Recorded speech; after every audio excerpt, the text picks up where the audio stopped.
আমি প্রত্যেক মুহূর্তে চেয়েছিলাম পিসি ওল্ড এজ হোমে থাকুন, কিন্তু তুমি বলেছিলে পিসির ফ্যামিলি নেই, তাই পিসি এখানে থাকুন। অথচ এখানে তুমি প্রত্যেক মুহূর্তে পিসিকে চোখে আঙুল দিয়ে দেখিয়ে দিচ্ছ পিসি এই ফ্যামিলির মেম্বার নয়। কি বলতে কি চাইছো তুমি? যেটা বলতে চাইছি সেটা বোঝার মতো বুদ্ধি তোমার যথেষ্ট আছে। পিসি যখনই কোনো ব্যাপারে ডিসিশন নিতে চান, যখনই কোনো ব্যাপারে কথা বলতে চান, পরামর্শ দিতে চান, তুমি পিসিকে বুঝিয়ে দাও সে অধিকারটা ওনার নেই। না রুদ্র, তুমি এরকম কেন বলছো? তুমি কি বলতে চাইছো যে আমি পিসিমণিকে ভালোবাসি না, শ্রদ্ধা করি না?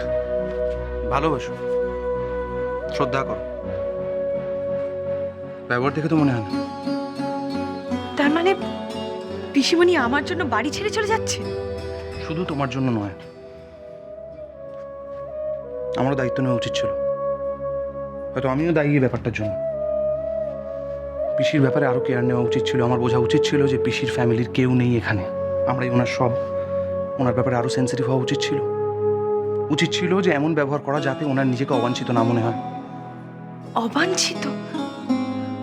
আমরা কি সত্যি পিসিমণির সাথে অবাঞ্ছিত মতন ট্রিট করেছি?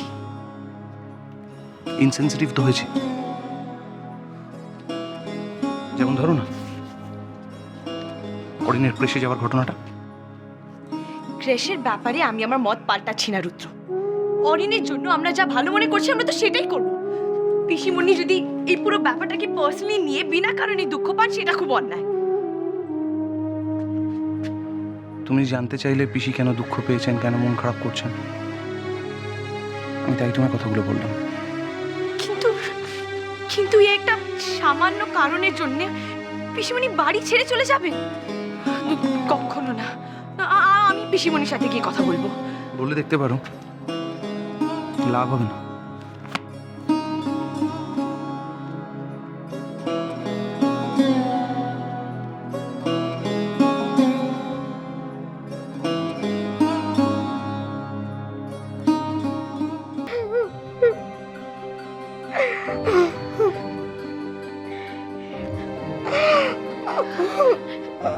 মা, ও মা, আরে বাবা, বিয়ে বলে কথা।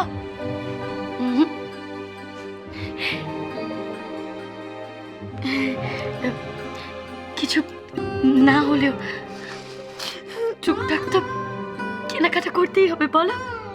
হ্যাঁ, মৌয়ার বিয়ের শাড়িটা নয় মামি মাই কিনে নেবেন, কিন্তু আরো তো অনেক কিছু কেনাকাটা আছে। তারপর অর্কর জন্য তো আমাদের কিছু কেনা দরকার। আমার জীবনে একটা খুব বড় আক্ষেপ আছে, জানিস,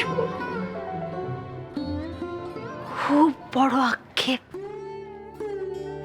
তোদের বিয়ের সময় আমি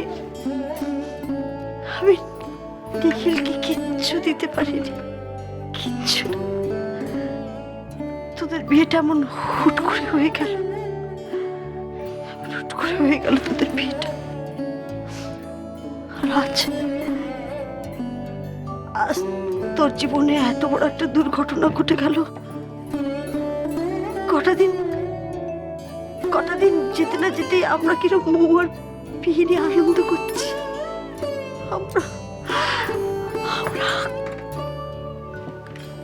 আমরা কতটা স্বার্থপর মনে, আমরা কতটা স্বার্থপর।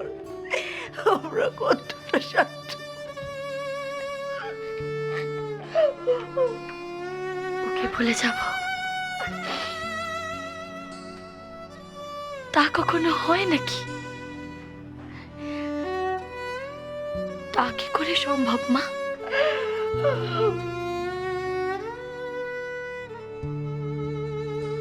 আমি যতদিন বেঁচে থাকবো ও থাকবে আমার সাথে।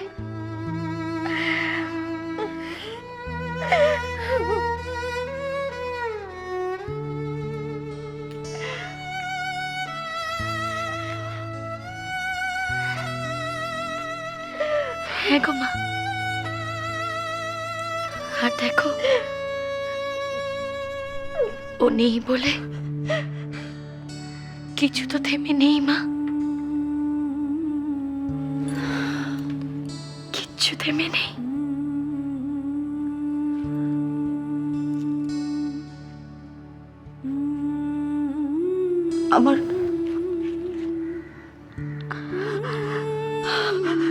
আমার চোখের সামনে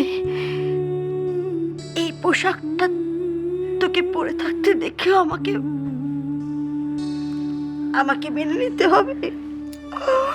কিচ্ছু ভেবে নেই।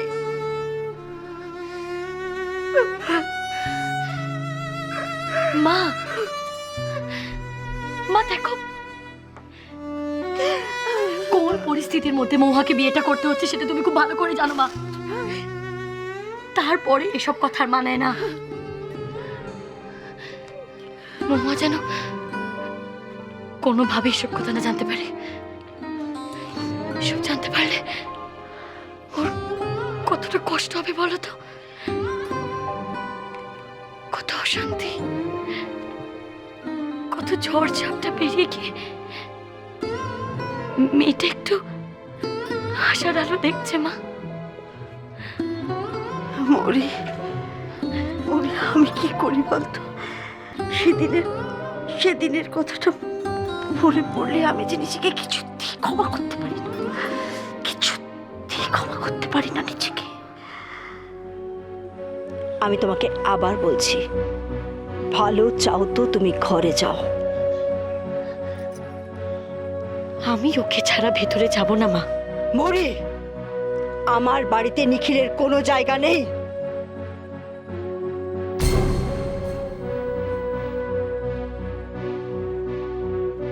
যেখানে আমার স্বামীর কোনো জায়গা নেই সেখানে আমি এক মুহূর্ত থাকবো না মা। থাকিস না। তুই যদি ওকে ছাড়া থাকতে না পারিস তাহলে ধরে নেব তুই নেই। আমি ধরে নেব মৌরি নামে আমার কোনো মেয়ে নেই।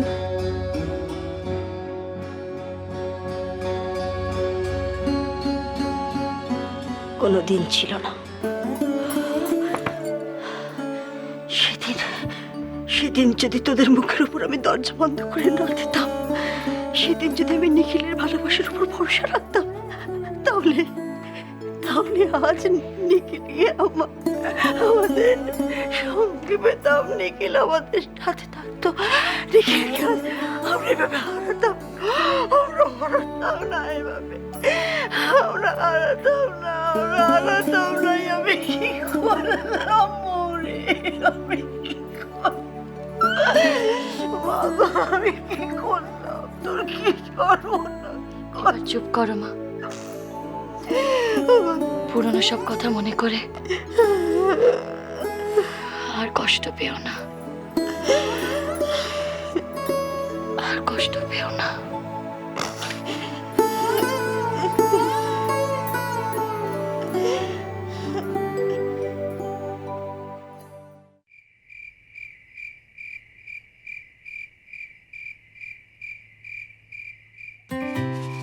হ্যাঁ মহুয়া, আরে বাবা মাকে বলো তো চিন্তা না করতে, আমি ঠিক সময় পৌঁছে যাব। কার নাম্বার? না না আমার কাছে নেই। আচ্ছা দাদা, তবু আমি একবার চেক করি যদি থাকে। হ্যাঁ ঠিক আছে, আমি জানাচ্ছি তো। ওকে রে ভাই। হ্যাঁ